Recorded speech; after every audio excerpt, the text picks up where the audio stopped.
বন্ধুরা, চলো আজকের একটা রান্না তোমাদের সাথে শেয়ার করব। কচুর শাক আর হইলো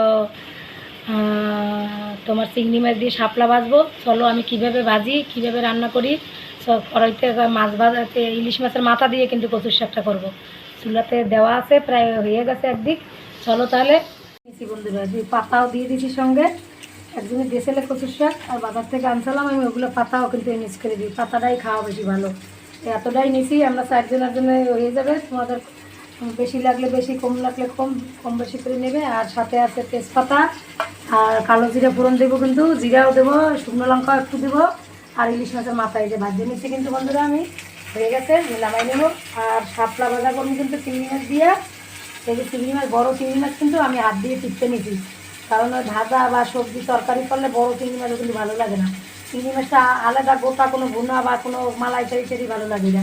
কিন্তু চিংড়ি মাছ তরকারির মধ্যে যদি দেন, তরকারি রান্না করেন, তাহলে কিন্তু বড়ো চিংড়ি মাছ যে মজা হয় না।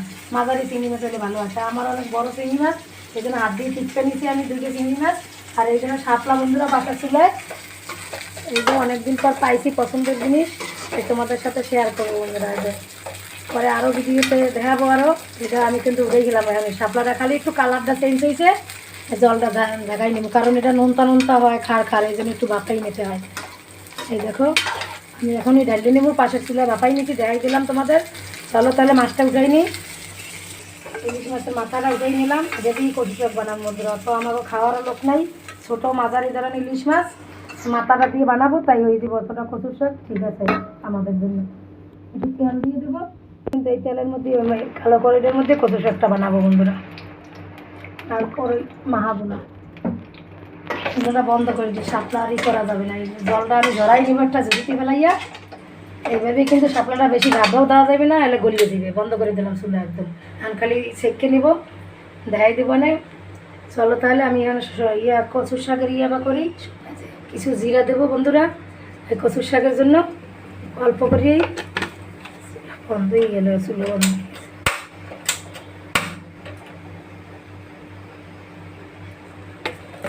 তারপরে দেবো হলো একটা ছোটো একটা কাঁচা লঙ্কা দেবো বন্ধুরা, যাতে ঝাল না বাইরে, খালি ফ্লেভারের জন্য দেবো। জানিনি আমরা ঝাল খেয়ে খাই না, আর খেতেও পারি না এখানে ঝাল ঝাল। একটা শুকনো লঙ্কা দিয়ে দিলাম। সবসময় বলি এগুলোর কথা, কারণ আপনারা বলবেন যে ঝাল খায় না, তাই আরও কচুর শাকের শুকনো লঙ্কা যারা খাইতে পারবেন তারা বেশি করে দেবেন। ঝাল দিলে মনে করেন সব কিছুতেই মজা হয়। একটু আমি দিয়ে দেবো 2-3টা তেজপাতা।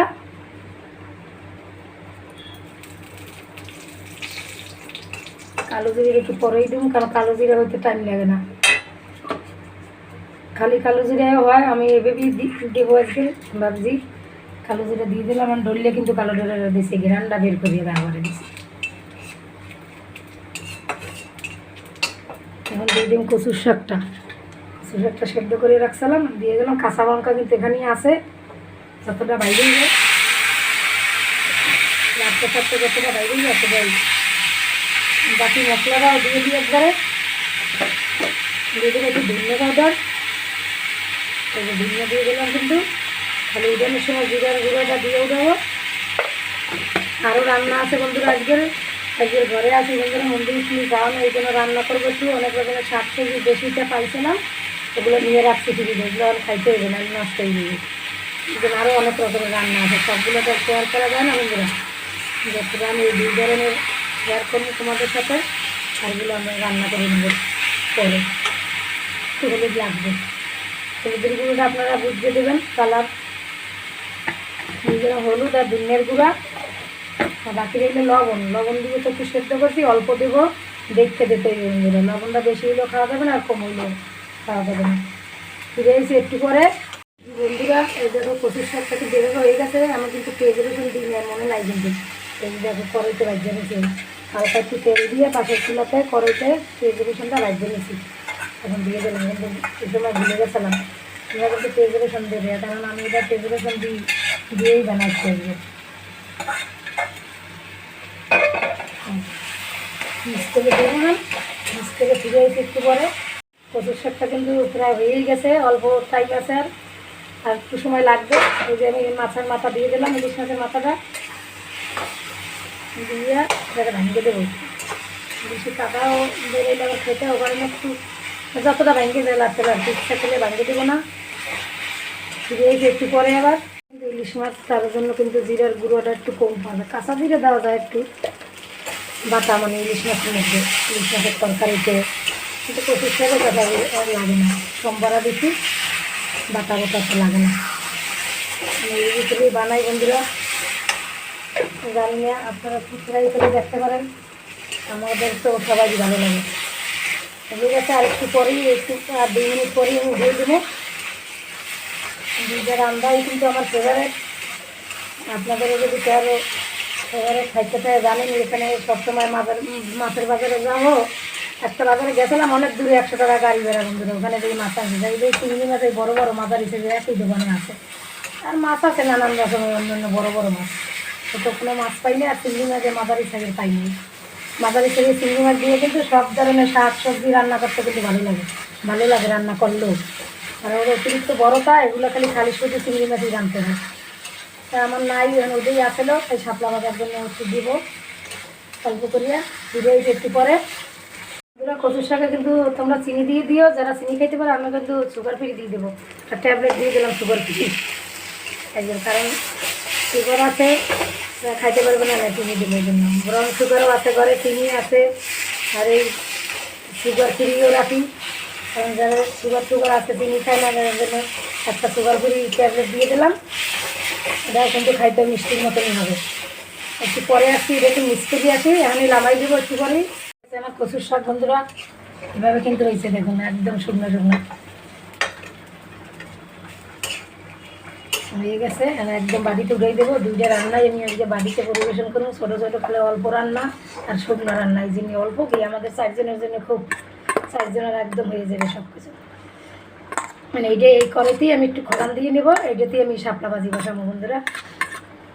ফিরে এসে একটু পরে এই কচুর শাক রান্না করেছি, এটার মধ্যে কিন্তু আবার শাপলাটা ভাজবো বন্ধুরা। এভাবেই তেল দিয়েছি, আপনারা আপনাদের মতন করে দেবেন, শাপলা কিন্তু একটুখানি হয়ে যাবে, আর একটু লাগবে নাকি জানি, এটা একদম বাইশ দিয়ে পরে একটুখানি হয়ে যাবে শাপলা, তার জন্য তেলটা আমার হাত থেকেই পড়ে না বন্ধুরা, জানেন তেল আমাদের অসুবিধা, খাওয়ার জন্য একদম বারণ,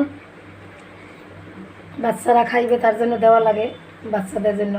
আমি একটু সরিষা দিয়ে দেবো, শাপলা ভাজার মধ্যে সরিষাটা কিন্তু ভালো যায়, আপনারা দিয়ে দেখবেন টেস্ট করিয়া যে কেমন লাগে,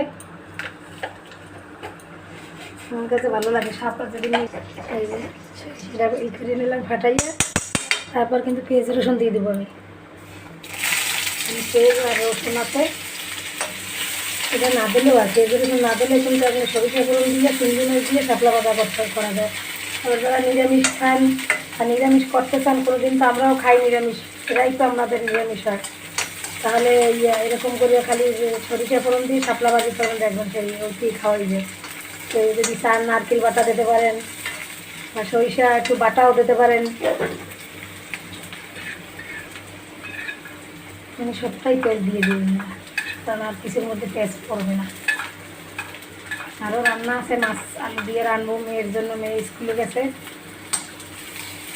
সব শাক পাতা রান্নার আগেই দিবেন, সাথে একটু মাছটা তো লাগবে। দিয়ে দেবো চিংড়ি মাছগুলো, যদি বলছি যে এরকম খেতে করে নিয়েছি, কারণ মাঝের ধরনের চিংড়ি মাছ পাই নেই, আর এখানে বুঝতেই পারছেন একটা বাইলে আর একটা পাওয়া যায় না, এক বাজারের মধ্যে একটা দোকানে খালি চিংড়ি মাছ ছিল, আর বড় বাজার না তো, বড় বাজার হলে মন্ডিতে হলে আপনার নানান রকমের দোকান থাকে, অনেকজনে বিক্রি করে, কিন্তু এখানে এক জায়গায় গেছিলাম দূরে, এই জায়গায় একটা ঘরের মধ্যে বিরাট একটা রুম, বড় রুম, ওদের মধ্যে একবারে চারিদিক দিয়ে মাছের দোকান বসছে, খালি একটাই এসে চিংড়ি মাছ, আর বড় বড় বড় মাছ আসলে মাঝারি ধরনের রুইও নিয়ে এসেছি,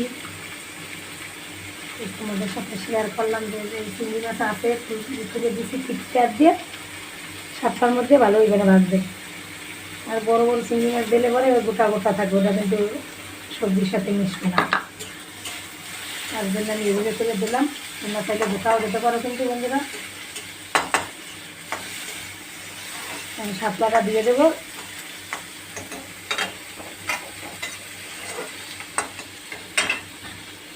শাপলা সেদ্ধ করে জল ঝরাই নিচ্ছি কিন্তু বন্ধুরা, ঝুড়ির মধ্যে রাখতে আমি দিয়ে দিলাম,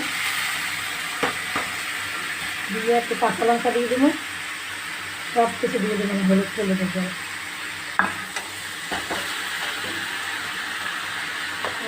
লবণ কিন্তু দিয়ে একটু সেদ্ধ করছিলাম, সেদ্ধ করি লবণ একটা দিচ্ছি, লবণ ছাড়াই দেখাচ্ছি মশলাটা আমি অল্প করে দিব, তারপর দেখতে লাগলে দিব, বার দিয়ে কিন্তু দিয়ে দেবেন বন্ধুরা।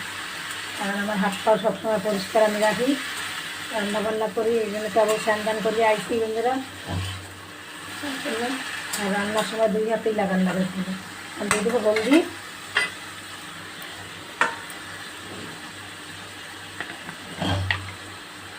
হলদি গুঁড়ো কালারের জন্য জলটা চুলো বাড়াই দেবো যাতে জলটা শুকাই যায়, কারণ ভাজি রান্নার মধ্যে একটু ঝোল ঝোল থাকলে ভালো লাগে, কিন্তু ভাজির মধ্যে শুকনো শাকটা শুকনো শুকনো লাগবে। ডিমের গুঁড়োও দিয়ে দিলাম কিন্তু 1/2 চা চামচ, যতটা নেবেন এই বুঝছে 1/2 চামচ দিয়ে দিচ্ছি। ফিরে এসে আমি একদম জল টল একদম শুকাইয়া এই যে শাপলা ভাজা আমার হয়ে গেছে কিন্তু দিয়া এখানে এভাবে হয়েছে, এতে দিয়ে এই ভাজা দিয়েই শুধু ভাত খাওয়াই দিবে বন্ধুরা। যারা যারা খান শাপলা তারা আমাকে লাইক শেয়ার করিয়া জানাইয়েন যে ভালো কি মন্দ লাগে। আমার তো সেই আজকের খাওয়া বাম্পার হবে, আমার এই শাপলা ভাজা কচুর শাক একটা কিছু এর কোনো একটা হইলেই হয়ে যায়। তাহলে চলুন হয়ে গেছে কিন্তু একবার উঠেই নেব এখন বাড়িতে। এখনও কিন্তু চিংড়ি মাছগুলো এই দানা দানা বড় বড় রয়েছে, কারণ বড় চিংড়ি মাছ 2টা চিংড়ি মাছ একজনের খাওয়াই যায় এমন চিংড়ি মাছ আর কি।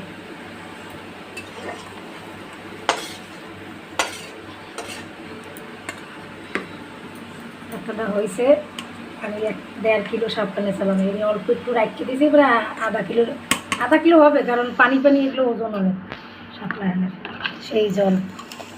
এই যে আমার 2টা রান্না, কচুর শাক আর শাপলা, চিংড়ি মাছ দিয়ে শাপলা ভাজলাম আর ইলিশ মাছের মাথা দিয়ে কচুর শাক। এই 2টা রান্না আপনাদের যদি ভালো লাগে লাইক শেয়ার করবেন, কমেন্ট করবেন, আর ফিরে আইসি অন্য কোনো ভিডিও নিয়ে।